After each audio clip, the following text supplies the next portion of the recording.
Bonjour à tous, j'espère que vous allez bien. Je vous retrouve aujourd'hui dans un nouveau pas à pas.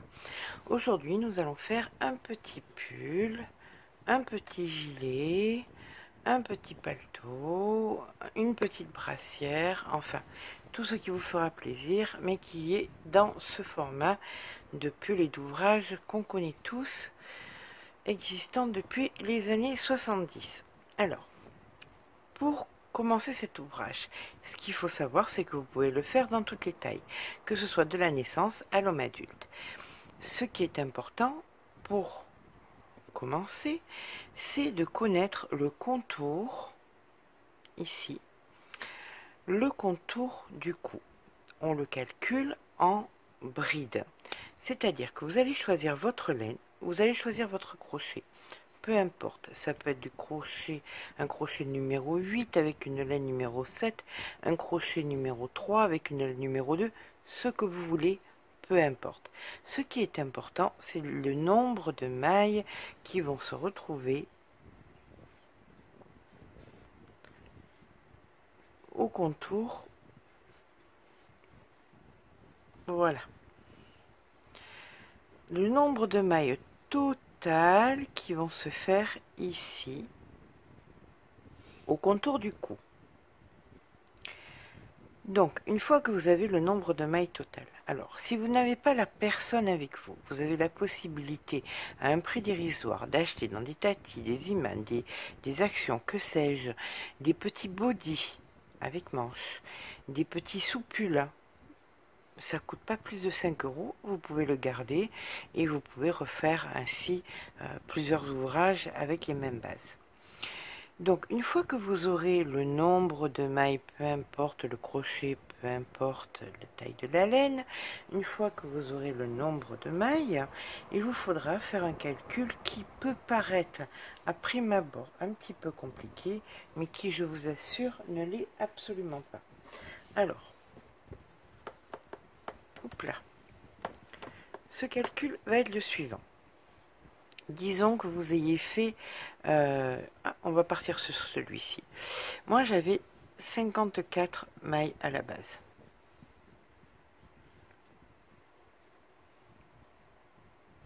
Donc 54 que nous divisons par 3, ça fait 1, ce qui fait 2, ce qui fait, j'abaisse, et ce qui me fait 18.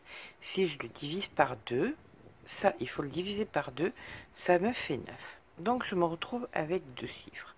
Ici, j'ai 18 et ici, j'ai 9. À quoi ça correspond? Votre ouvrage va se présenter de la façon suivante. Ceci étant la plus grande face, que ce soit le dos d'un gilet ou l'avant d'une brassière. Donc le chiffre le plus grand va se reporter sur la plus grande face. Le chiffre le plus petit va servir ici et ici pour les manches. Et donc, vous avez une dernière partie qui se situe là et là. Donc ici, nous avons le 9, le 9, le 9 et le 9. Et nous nous retrouvons effectivement avec 3 fois, comme vous pouvez le voir ici, 3 fois 18 mailles. 18, 18 et 18. D'accord? Donc ça, c'est dans le cadre où vous voulez que ce soit ouvert à l'arrière. Que ce soit pour adultes, pour enfants, pour bébé, ce que vous voulez. Si vous voulez que ce soit ouvert à l'arrière, il va falloir le diviser par 3. Bien évidemment, si c'est pour un pull, eh bien, ce 18-là, il va être réuni. Vous n'aurez pas besoin de faire une coupure à l'arrière. Vous crochetterez en rond, mais selon ces mailles-là. Et ça marche avec toutes les tailles. Que ce soit que vous ayez ici 120, que vous ayez ici, je ne sais pas moi, 15, parce que vous allez travailler pour une poupée, mais le système est toujours le même. Voilà, écoutez, si ça vous paraît un petit peu complexe, sachez que vous pouvez me retrouver sur le groupe Facebook Mamie Crochet. Je suis à votre entière disposition pour vous donner de plus amples renseignements. Surtout, n'hésitez pas. Eh bien, on va commencer à faire notre petit ouvrage. Donc, on va commencer en faisant une chaînette pour ma part qui sera de 54 mailles. Donc, selon vos calculs, vous saurez ce qu'il faut que vous fassiez. Allez, voilà, je me recadre un peu. Donc, 1, 2, 3, 4, 5, 6, 7. On se retrouve à la fin des 54. Hein. À de suite. Donc, me voilà avec les 54 mailles auxquelles je vais rajouter bien évidemment 1, 2 et 3 mailles en l'air. Par contre, contrairement à beaucoup, je ne la considère pas comme une bride. Je fais dans la racine de ces 3 mailles en l'air ma bride que je considère comme la première. Voilà. Chacun fait ce qui lui plaît, comme dirait l'autre, et vous ferez ce que vous voudrez. Moi, c'est ma façon de faire. Donc, on est parti. Donc, selon mes calculs, j'avais besoin d'une série de 9 pour commencer. Donc, 1, 2,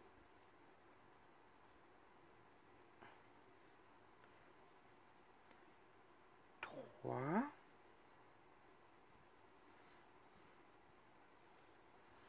4,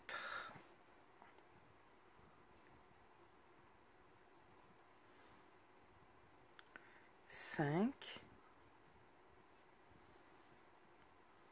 6,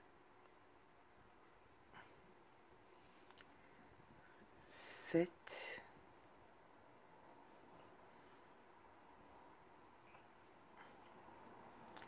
8 et 9.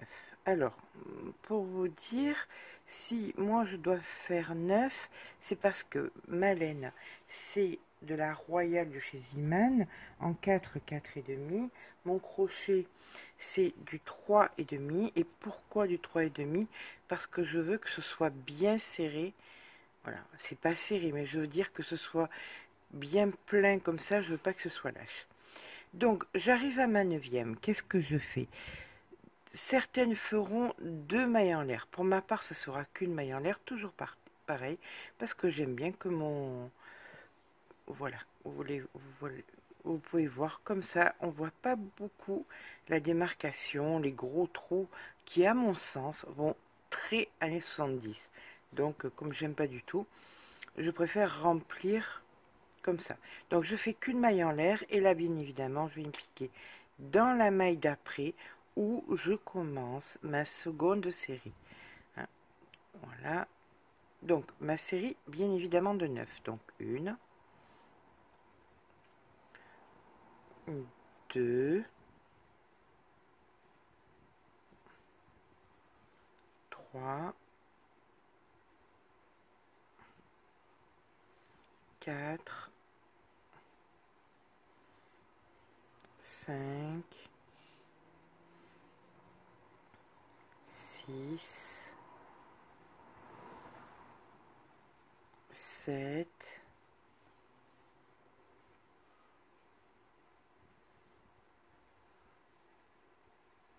8 et 9. Donc ça, c'est ma seconde série de 9. On est mis d'accord. Là, nous avons ici, hop, une partie qui ira derrière.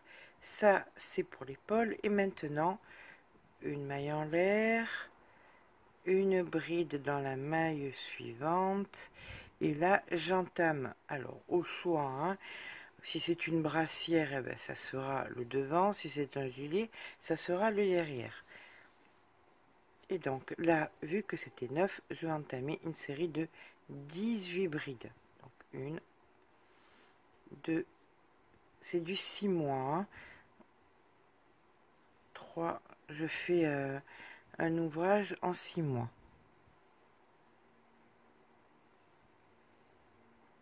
4, 5, on se retrouve au 18. Hein.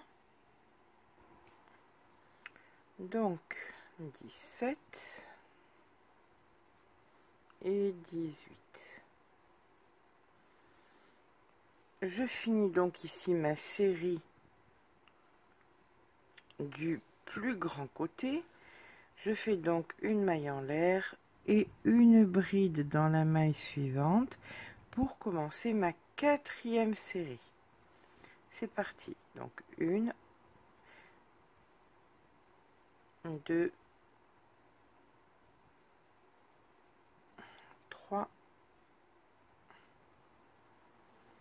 4, 5,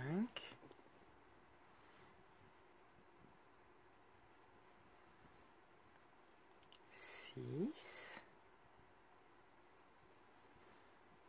7,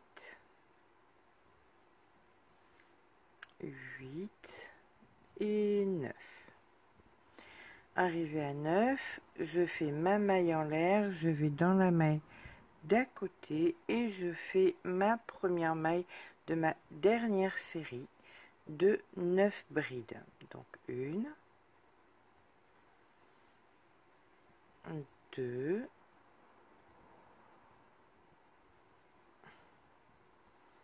3,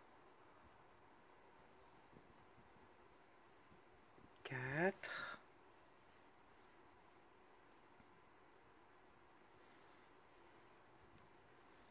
5,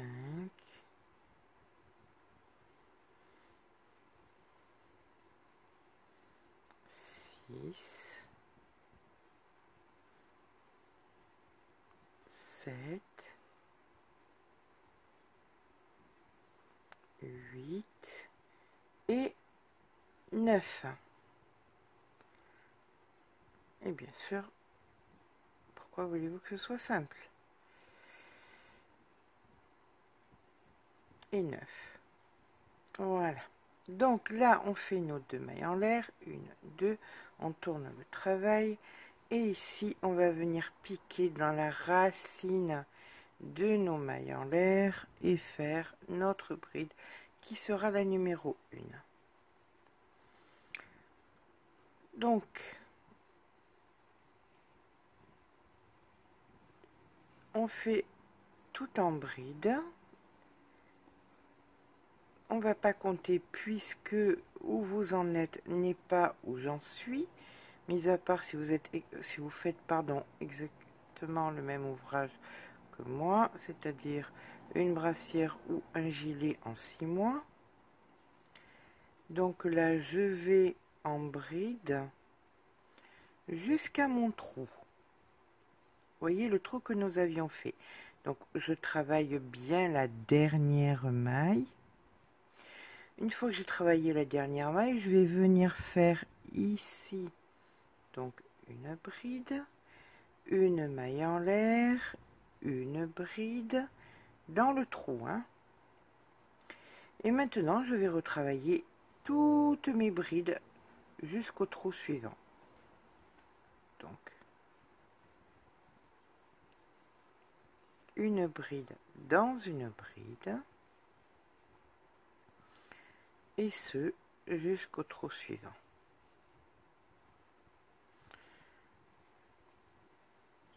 Alors, cet ouvrage était le plus fait, ce que toutes les mamans faisaient dans les années 70 à leurs gamins, parce que c'était ce qu'il y avait de plus simple et que c'était unisexe. Voilà, attention, il y a un trou, donc ce qui veut dire bride, maille en l'air, bride, hop, et bride. On se retrouve, alors là c'est le grand côté, on se retrouve donc pratiquement à la fin. Donc une bride dans une bride. Voilà, nous arrivons à un trou. Donc alerte rouge, alerte rouge. C'est une bride avec une maille en l'air et une bride. c'est reparti pour la section numéro 4. Donc tout simplement une bride dans une bride. Et ce jusqu'à ce qu'on arrive au trou où nous ferons, je vous laisse deviner. Waouh, waouh, waouh, c'est compliqué. Non, c'est-à-dire que comme c'est pas pareil que le premier rang où il fallait passer dans la maille d'après, je préfère vous répéter plusieurs fois. Hein. Donc là, on a le trou, on travaille bien cette maille. Ici, dans le trou, on fait une bride, une maille en l'air et une bride. Et là, on travaille une bride dans chaque bride. Bon, alors, je ne vais pas vous accompagner jusqu'à chaque rang parce que vu que c'est répétitif et qu'il n'y a aucune difficulté, hein, sauf, bon, je parle même pas de difficulté si vous changez de couleur ou quoi que ce soit, ça c'est à vous de voir. Mais il n'y a pas de difficulté, vous le voyez bien. Quelle que soit la grandeur de l'ouvrage que vous allez faire, que ce soit de la naissance à l'homme adulte, il faudra dans tous les cas que votre ouvrage, que ici et là, vous voyez, vous mettez les trous en face. Hein, on va mettre les trous en face. Les trous en face, pourquoi? Parce que les trous sont là. Tac, tac, tac, tac, tac. Et ça, c'est équivalent à la longueur de sous le bras. Donc, quand vous arriverez en ayant soit la personne en face, soit un t-shirt, soit un petit body, à ce que cette distance arrive sous le bras, vous saurez que c'est fini, que vous devez vous arrêter, que vous avez franchi la première étape. Là, vous en serez là, là, vous en serez là, donc vous aurez bien entamé la manche, et là, vous en serez ici. Vous serez sous la poitrine, d'accord? Donc là, il va falloir après réunir le derrière et le devant pour pouvoir travailler en rond. On est d'accord. Donc à présent, ce que vous allez devoir faire, c'est continuer la progression puisque nous en sommes actuellement ici. Voilà. Si on doit superposer, voilà à quel endroit nous en sommes. Et là maintenant, voilà, nous en sommes ici. Et à vous de faire les rangs, les rangs, les rangs, les rangs, les rangs, les rangs, les rangs pour arriver sous le bras. D'accord? Pas de diminution. Vous m'inventez rien. Attention. Et bien voilà. Alors, j'en suis arrivée au moment où, ici, je suis sous les bras du petit poupon malo. Hein, donc, quand on arrive généralement en dessous des bras, il va falloir unir. Alors, pour unir, on va prendre... Donc, moi, il faut que je change de couleur. Puisque j'étais en blanc, je dois passer en bleu. Donc, bien évidemment, vous, si c'est en uni ou dans une autre couleur, c'est à vous de voir ce que vous devez faire. Hein. Donc, ici, je vais mettre ma couleur bleue. Je prends pas le bon côté, on va pas s'en sortir. Donc 2 mailles en l'air. Bon, tous ces fils là seront rentrés après, hein, bien évidemment. Donc allez, c'est parti. On fait de la demi-bride. Hop. On serre tout. Et c'est parti.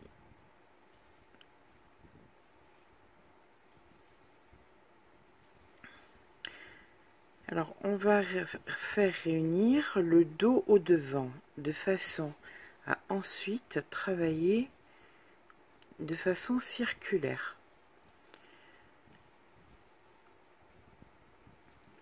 Donc je ne compte pas les mailles puisque il est évident que nous n'aurons, comme je vous l'ai dit précédemment, pas les mêmes, chacune faisant à la taille qu'elle veut ce qui lui est nécessaire. Donc là, quand nous allons arriver en bout,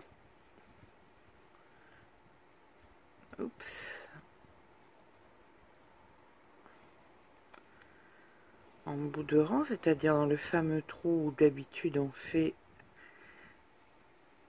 une bride, une maille en l'air, une.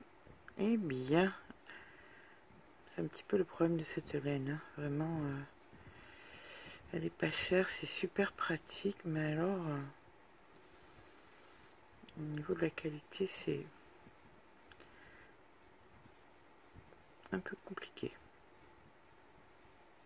Voilà, donc là, nous arrivons ici, et là, nous allons devoir l'unir comme ceci. Donc, vous prenez, une fois que vous avez fait votre première partie de l'ouvrage, la deuxième partie ne doit pas être travaillée. Vous devez réunir de façon à venir l'unir avec la troisième partie. Donc ici, on va venir piquer dans le fameux trou. Et là, on fait notre demi-bride. Voyez? Maintenant, on tourne. Et là, on va travailler ou le dos ou l'avant. Ça dépend si c'est un gilet, si ça dépend ce que vous faites. Donc ici, c'est parti. On fait donc de la demi-bride sur la globalité du rang. Et ceci sera donc la manche, bien évidemment. On fera aussi des diminutions parce que là, c'est un pull 3-6 mois. Vous imaginez que ça sera un petit peu grand au niveau du bras. Donc on fait comme ça, on se retrouve quasiment à la fin du rang, hein. Donc voilà, nous arrivons au bout du rang. Donc on continue jusqu'au fameux trou. Oh là là là là, sacrée laine. Donc celle-ci on la travaille parce que c'est une maille, bien évidemment. Donc en demi-bride. Et là maintenant on attrape le quatrième côté. Donc on dit hein, que celui-ci 1, 2, 3, non pardon, le cinquième, 4 et 5. On attrape le cinquième côté, on met les trous en face des trous et ici nous allons faire dans le trou notre demi-bride. Hop, voilà. On tourne et on travaille le cinquième côté maintenant en demi-bride et ce jusqu'à la fin. Donc ce qui va se passer, c'est que maintenant vous allez devoir mesurer ou alors prendre exemple sur l'enfant, le bébé, la personne, ou alors sur le t-shirt ou le petit body que vous aurez pour la longueur que vous désirez. Parce qu'à partir de là, eh bien, écoutez, on est uniquement sur de la longueur dos et devant. Et c'est à vous de voir quelle longueur vous voulez faire, à quel niveau vous voulez que ça s'arrête. Ben, si c'est un gilet pour femme, parce que de la façon dont vous faites le comptage, ça peut être très bien un gilet pour vous aussi. Et à partir de là, à partir de dessous le bras, vous pouvez changer de maille. Prendre une maille un petit peu plus ajourée, prendre une maille un petit peu plus fantaisie, et ça fera un joli gilet fantaisie. Donc c'est pour ça que je ne peux pas vous donner de longueur, puisque je ne sais pas à qui vous allez attribuer votre ouvrage. Et voilà, donc à partir de ce rang là, là où nous avons fait la réunion du devant et de l'arrière, et ben je vous laisse faire. On se retrouve à la fin pour le travail des manches. Allez, à tout à l'heure. Donc voilà, nous venons de finir le bas à la hauteur que vous aurez choisi. Personnellement, j'ai choisi de finir donc avec un point écrevisse. Et maintenant, nous allons faire la manche. Alors, j'ai fait l'autre, bien sûr. Cet ouvrage est de tradition de quand... Alors, on en est ici, en fait. Hein, vous voyez, là. Il est de tradition de faire une bride dans une bride, et ce, jusqu'à la fin de la manche. Moi, je veux bien... Chacun fait ce qu'il veut, mais on n'est plus dans les années 70. On aime bien les trucs un petit peu cintrés, un petit peu modernes. Donc, à mon sens, il faut faire des manches un petit peu cintrées. Alors, pour que ce soit cintré, quel est le choix? Moi, j'ai choisi de suivre un petit poupon comment faire. Et donc, je l'ai mis sur le poupon et chaque fois, je diminuais quand il fallait que je diminue. Vous avez soit le choix d'avoir la personne en face, hein, et puis de faire un petit peu, si c'est un adulte, vous voyez que grossièrement, tous les 5 centimètres, vous allez faire une diminution de 2 ou de 3 brides, c'est à vous de voir. Et si vous avez un body, par exemple, pour enfants, mais vous verrez, c'est encore plus simple, parce que vous avez le body, et là, vous voyez la forme de la manche, et vous pourrez simplement adapter. Donc là, pour un bébé, je vais vous montrer quelle technique moi j'ai choisi. La technique, comme je vous dis, si on part sur la technique, la réelle technique, c'est que... eh ben on s'en fout, on fait de la maille dans la maille, on arrive jusqu'au bout et on se retrouve avec un poignet, avec un espace comme ça pour un bébé de naissance ou de 3 mois. Et vous faites un peu quand vous le sentez. Je n'ai absolument rien à vous imposer, mais à vous conseiller. Personnellement, je vous conseille de faire des diminutions, que ce soit pour n'importe quel ouvrage, que ce soit du bébé à la femme, à l'homme adulte. Vous faites des diminutions sur des dimensions données, des dimensions logiques. Hein. Si vous en êtes là, si vous savez faire ça, c'est que vous êtes créatrice, que vous avez un truc supplémentaire. D'accord? Donc, tout n'est pas à apprendre. Certaines choses sont instinctives. Même si vous êtes débutante, hein, attention, je sais pertinemment que si vous en êtes là, c'est que vous savez, vous avez ce petit truc en plus. Donc, quand vous faites votre ouvrage, vous savez si c'est pour votre enfant de 5 ans qu'il va falloir. Prenez son petit gilet, vous prenez un autre petit gilet, un petit pull qu'il a, un petit pull léger, et vous diminuez chaque fois, vous posez, hop, et vous dites, hop, là il faut que je diminue. Donc vous faites ici dessous et pas ailleurs, hein. Attention, là, ça va pas le faire, hein. Alors, je vous taquine. Vous le faites bien ici dessous, vous faites des diminutions, d'accord? Allez, c'est parti. Donc voilà, nous allons commencer ici. Donc vous mettrez bien évidemment le fil que vous avez utilisé ou que vous devez utiliser. Ici, je fais 2 mailles en l'air, 1 et 2, et je vais commencer mes diminutions. D'accord? Donc là, je prépare dans la racine une première diminution. Je vais venir ici, je vais préparer une deuxième diminution. Et je vais aller de l'autre côté. Moi, je l'ai fait par 3 les diminutions sous les bras. Hein, parce que par 2, je considère que c'est pas criant. Donc voilà. Et là, je vais faire ma diminution délicatement. Hop là. Et c'est bon. On a notre diminution. Et maintenant, on part tranquille dans une bride,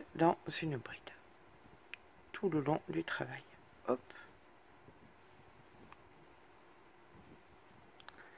Alors ça, on va faire... Moi, personnellement, je vais faire 2 rangs. Quoi? Ce rang-là. Le prochain, pas de diminution, rien du tout. Une maille dans une maille. Et celui d'après, je vais faire une diminution. C'est-à-dire un oui, un non. Un oui, un non, et ainsi de suite, jusqu'à arriver au bout. Vous voyez? Donc là, moi j'en suis là pour l'instant. Donc il y a à chaque fois 2 rangs là. Donc à la première diminution, donc ici diminution, diminution, diminution, diminution de 3 mailles, comme de 3 brides, comme vous l'avez vu là maintenant. Ok, allez, on se retrouve en fin de rang. Donc arrivé ici en fin de rang, bien évidemment, nous allons faire une maille coulée. Pour ma part, ça sera un changement de fil. Hop. Et comme je vous l'ai dit tout à l'heure, vu que c'est un oui, un non, ce dernier rang, je l'ai fait sans diminution, et bien celui-ci sera avec diminution. D'accord? Donc, on va faire, je vais vous montrer la diminution, mais bon, comme vous ferez un petit peu selon vos besoins, c'est beaucoup de technique et pas beaucoup de pratique, hein, cet ouvrage, à vrai dire. Allez, on fait notre maille en l'air, et ici, on va faire donc nos diminutions. Donc, 1,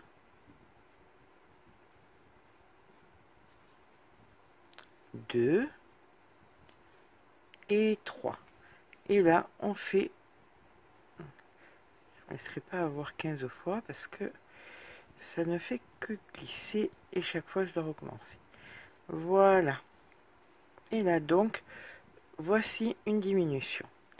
Et maintenant, on poursuit notre ouvrage, et ce, écoutez, jusqu'à la fin de la manche, et on se retrouvera à la fin de la manche. Vous voyez la hauteur de la manche dont vous avez besoin, adulte, enfant, femme, poupée. Poupée, ça, comme je vous l'ai dit précédemment, ça fonctionne aussi très bien pour de la poupée. Donc, on se retrouve à la fin de la manche. À de suite.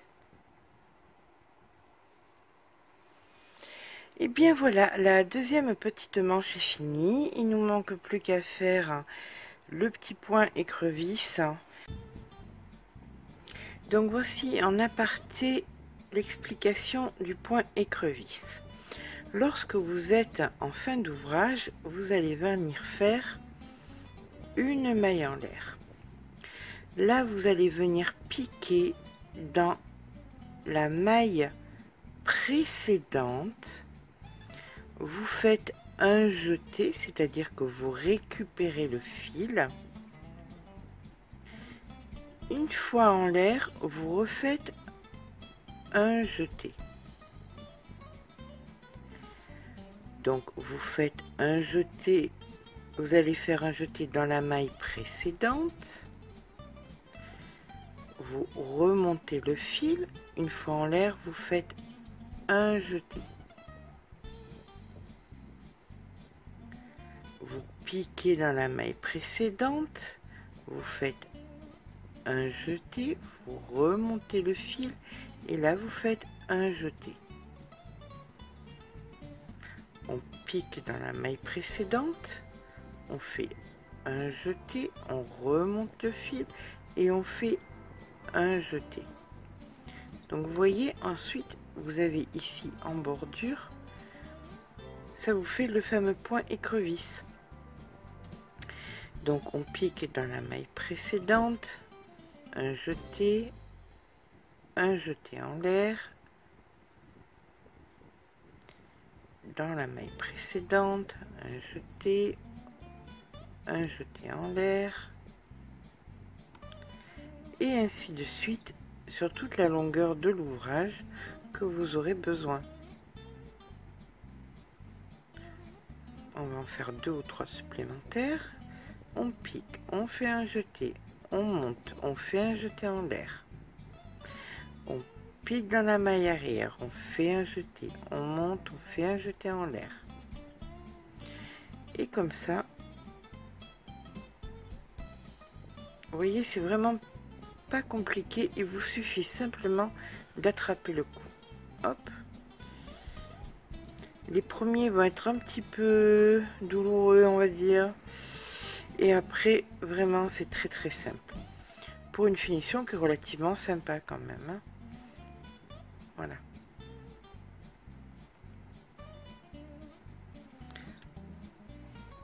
Allez, on retourne à la suite de la vidéo.